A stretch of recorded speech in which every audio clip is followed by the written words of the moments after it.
Hey guys, it's your girl Tower Crush back with another review, and this time it is for Basketball Wives. If you have not, please hit my subscribe button. Thank you. Now, I was just really hoping that they move past this whole colorism thing on this episode so that I can stop talking about it, so that I can stop losing snowflakes because snowflakes keep leaving my doggone channel. And I notice every time somebody leave.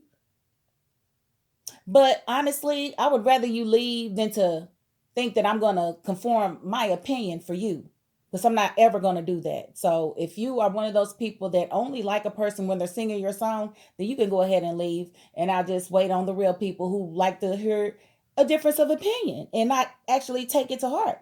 Because y'all done call me every name in the book, and I can call that colorism since I'm brown skin. But I'm not because I don't care. I don't care. Like for me, colorism ended for me in like the fifth grade. That's when I stopped caring about people calling me dark skinned. That's when I stopped caring about people calling me monkey if they was black. And if you was white, that's something different. That's racism. Colorism means nothing to me. Now, if I was living in a country like Brazil, colorism would mean a whole lot to me because there certain hues can only do certain jobs. That's not the case here in America. So for me, colorism amongst black people is just wreck. That's just my opinion. Now I'm not taking away from OG and how she feels, but we saw in this episode that most of her hurt is coming from her childhood. It has nothing to do with Evelyn or anybody else. I mean, it just doesn't. I mean, we can see that she has past trauma, and we see that she didn't want to really speak about how she felt, or be vulnerable in that way. But I think that most of what she's feeling is coming from her childhood, and she needs to. If I would at first go back to that teacher, if I could, if that teacher was still alive, and I would let that teacher know exactly how she made me feel, I wouldn't let it slide. I'm gonna give you back what my hurt because OG's beautiful. OG has no reason to walk around looking for people, being colorist or anything. She's beautiful. She's successful. She's got a man that loves her. So I just really, hope that they can work through it. Um, because as Jackie said, everybody's been called out for their stuff. I remember when Evelyn jumped across the table, they called her crazy.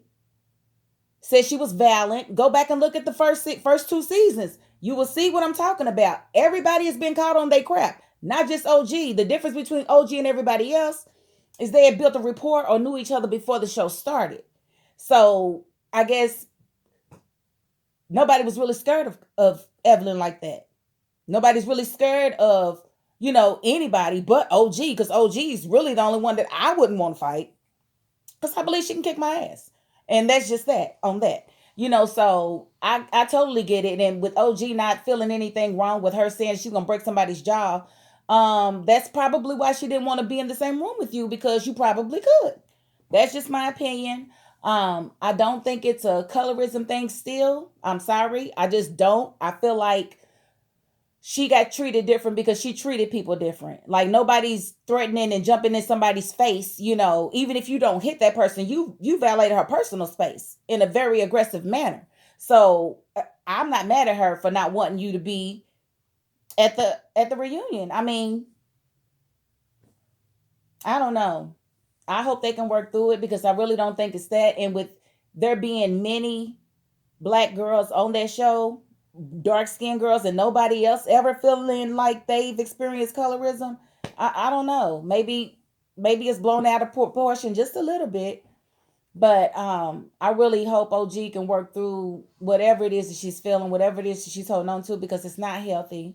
It's not conducive to you having, good and solid relationships because you may misconstrue some stuff because of what you felt in the past. At least I know I have.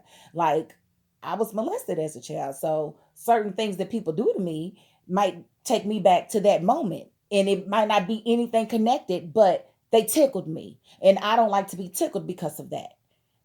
So I just hope that, like I said, that they can work through it because I like the group better when they all together.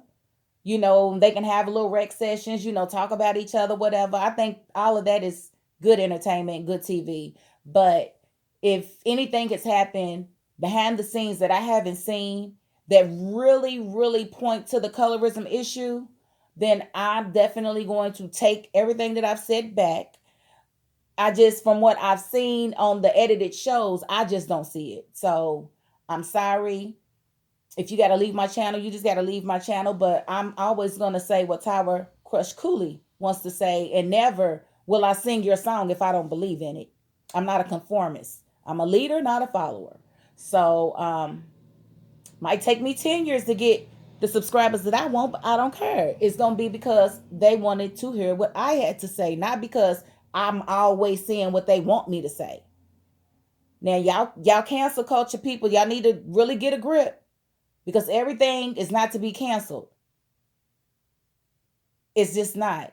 And if you think that you just have to believe somebody when they say they've experienced colorism or racism, I know of people using the race card when they didn't belong. I know of people crying rape when they wasn't raped. Hashtag Emmett Till. So we have to look at each situation. And in this situation, I just don't see it. But I mean, if it's there, and again, if I find out about it, I will come back and I will say something, because I am a woman of my word. But I just don't conform just because you want me to conform. I'm not able to do that. I've tried and it doesn't work for me. Um, okay, but these two new girls, I really like them. And I think that Jennifer, you know, can really relate, as can Evelyn, because she just lost her uncle to COVID. They lost their father, unexpectedly. He was very healthy, went in the hospital with a cough and never came out. And I know they're not letting people visit with COVID patients, so he had to die alone. So that had to be hard for them to accept and deal with. Um, I like the fact that they played the little game to get old girl's mind off of Lamar, because she's definitely still gone off of him, and she's definitely still in love with him, and she really needs to let that go. Like, for real, for real. If their child is old enough to be in college, yeah, mama, I'm gonna need you to let that go. For real. It's okay. It's okay. You can let it go. You can move on. You can eat somebody else's booty hole. They asked said she ever ate this booty hole. She said, I plead the fifth. That means yes. And then you might as well have said yes. What? Just say yes.